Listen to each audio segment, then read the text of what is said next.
Welcome back, everyone. We're on to the next week of Mere Christianity by C.S. Lewis. This week we're looking at, it's lesson 3, but it's chapter 2 in part 2. It's called The Invasion. And I hope that you'll find that from this point forward, what we're going to be reading, at least through Lent, is a lot simpler than the first 2 chapters. There are some pretty dense sections there. I hope that you were able to take your time and work through those and come to some understanding of where Lewis was trying to go. But again, going forward, it should be a little bit easier. This last lesson that we looked at last week was how Christianity compares itself to those who don't believe anything about God and those who believe that God is somehow in everything and that the universe is actually God. It's called pantheism. Instead, giving us an image of God as a painter and the world and the universe as the painter's creation, as the painting. In this chapter, Lewis goes after another perspective. In fact, he really wants to attack the idea that Christianity is simple.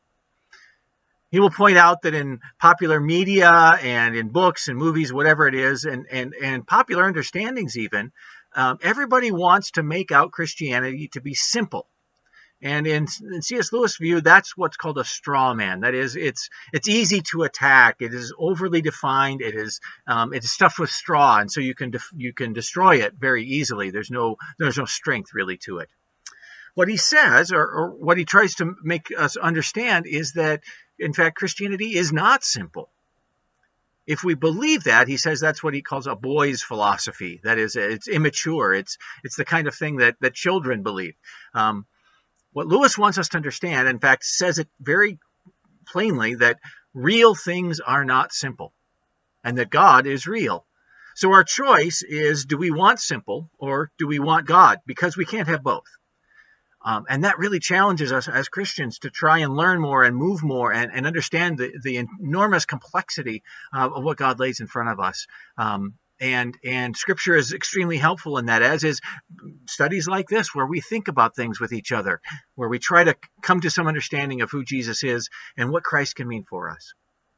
So those, he says, are critical of Christianity, are trying to make it too simple, are trying to make it too easy to attack. The substance isn't there in their definition. So we need to build up a definition of a Christianity that is strong, that can stand on its own 2 feet, that is complex, but that is something ultimately we can grasp. I hope that this will be a good step in that direction for you.